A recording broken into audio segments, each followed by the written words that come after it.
Hi. Hi. Hi. Hi. Hi.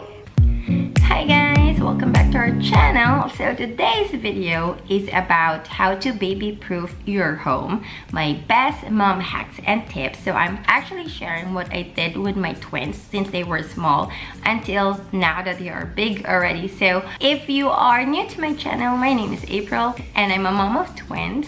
I'm an expat living in Dubai and I would love for you to stick around, so make sure you do hit the subscribe button, okay?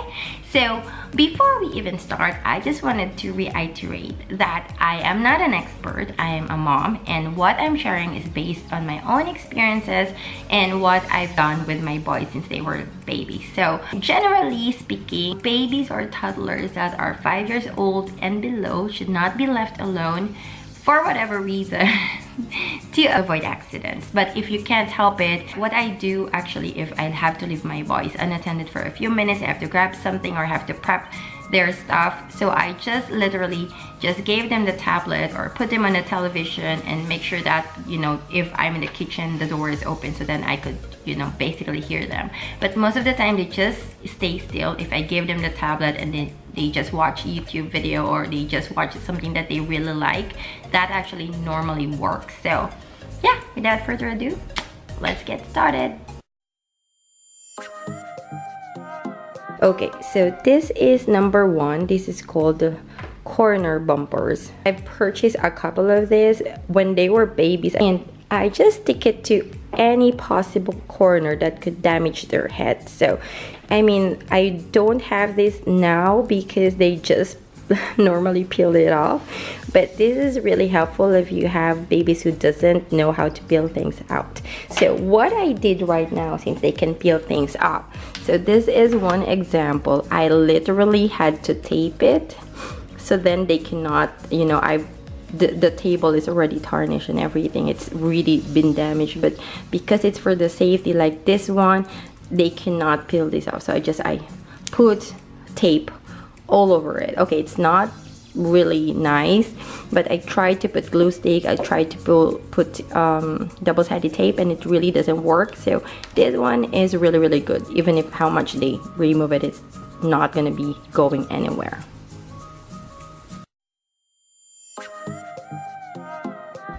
Okay, number two are the open sockets like this. Okay, before I put actually a band-aid to cover it up, but now since we're using it, I really don't want to cover it up. But if you have toddlers who are really, you know, like into sockets a lot, what you can do is just put a masking tape. This is a tape, and I can just put it like this to close it out, and then your kids are not gonna be able to touch them. Either you put a tape or you actually hide your sockets like what I did. This is my sofa, and behind it actually are the sockets, so then you don't have to, you know, put tapes, because if you're gonna use it, you're gonna need just to hide them away. So that's number one, and then I have another one here which is also hidden. So I try my best just to hide, you know, the sockets, so that if my kids are not, you know, are playing or whatever, they're just gonna be able to, you know, do it. This one I actually tape it. It's like a lot of cables in here and I couldn't hide it, so I technically just hide it. Mount your cabinet. See, that cabinet behind me is mounted, and Zane used to climb on it. So it's really important that you have to secure, you know, this type of furnitures on the wall. Make sure that they don't fall into your baby. So in the bedroom we have some cabinets and we have some drawers which are also secured. Make sure that it doesn't fall on my babies, even if they are, you know, playing on the cabinets, or, you know, sometimes it's just very difficult to supervise twins, especially if you need to do something and then they have to play, or it's just a split of a second and then there's the accident already. Okay, so for changing tables to avoid babies from falling during a nappy change, I normally do it on the floor. But if you are forced to do it on the changing table, just to make sure that you don't actually leave your babies unattended, that's a really no-no. So as I mentioned, I used to change, as you can see, on the floor with my babies here. But then in the beginning, I used to do it in the changing tables when they were still little.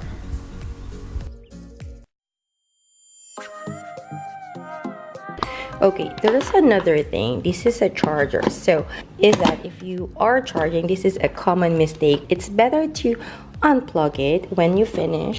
And then I'm gonna remove the socket, and then I'm just gonna hide it. So then somewhere my babies, they can't reach it.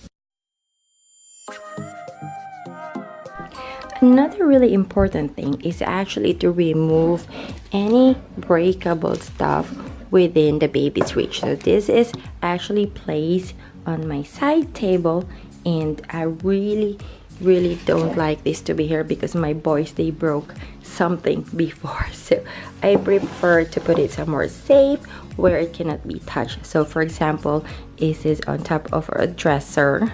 So we don't really have to be worried if the boys are here and playing, and they can go anywhere they like. So yeah, I just remove anything, any breakable stuff that is within my baby's reach. This is actually our sala. There is really technically nothing that they can reach.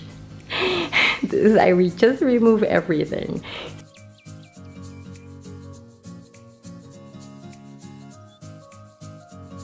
So these ones are just like their toys, and all the contents of these boxes are their toys as well.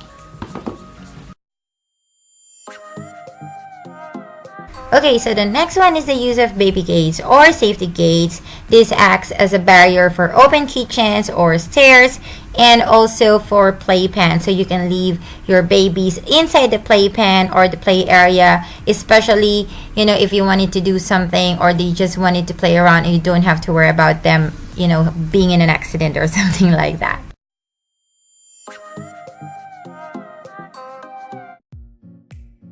My mom hack number 8 is to make sure you do use a Nonslip Batman. So in case your babies are really small, you can either use this or you can do, you know, buy the bat chair. Make sure that they don't sleep. Also, I prefer to use so I use this to prevent them from sleeping. It's really big. So I prefer to actually use it in this during showers, and it's also one of the things that you have to consider, you know, to baby proof your house and make sure that your kids doesn't sleep when they are taking shower.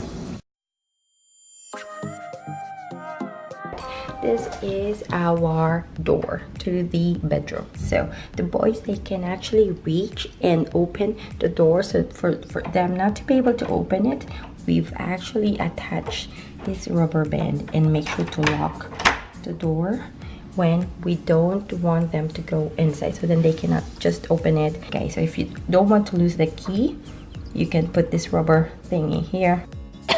I've actually did the same thing with the cabinet. So if there are locks, because I don't want to lose the key, I prefer to just, you know, make sure that the keys are here. So even if they remove it, I just tied it up with a rubber band. Yeah, so you don't lose the key, because especially one of my boys, he likes to get the keys from the cabinets. So that's one way that we can actually prevent them from losing that key. Okay, so the last tip is actually to use a booster chair when they were older already, and when they were younger, we actually had the high chairs. I can never live without a booster chair or a high chair for my babies, because especially when you're feeding them, it's really a must. So then they can, you know, eat properly, and they are protected, and they are, you know, you're sure that they're not gonna fall into any accident because they're strapped and they're still. So just to make sure that we avoid those accidents, until now I'm still using the mat, which is like a block of puzzle mats, which is in their bedroom.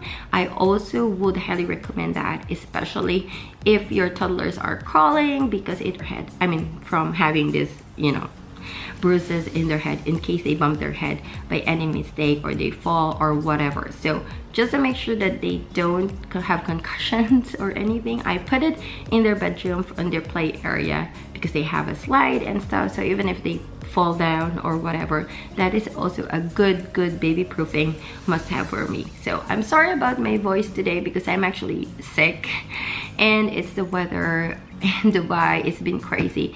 There's a virus going on. My babies are actually been sick too for a couple of days now, but I hope we're getting well, and I hope you enjoyed this video as well. If you have questions, let me know in the comment section down below. If you have suggestions, or if I forget or miss anything, tell me your experiences. How does the things work for you, or how does the other things doesn't work for you? So I know a lot of moms, they actually go over the board with the baby proofing stuff. So for me, I just prefer to have as less as possible, especially on the things that I have to buy. I think the corner bumpers is really #1, and the puzzle mats is also second to baby proofing your house and making your kids safe all the time. So that's just about it, guys, and I hope you enjoyed this video. I will see you soon in my next videos. Bye.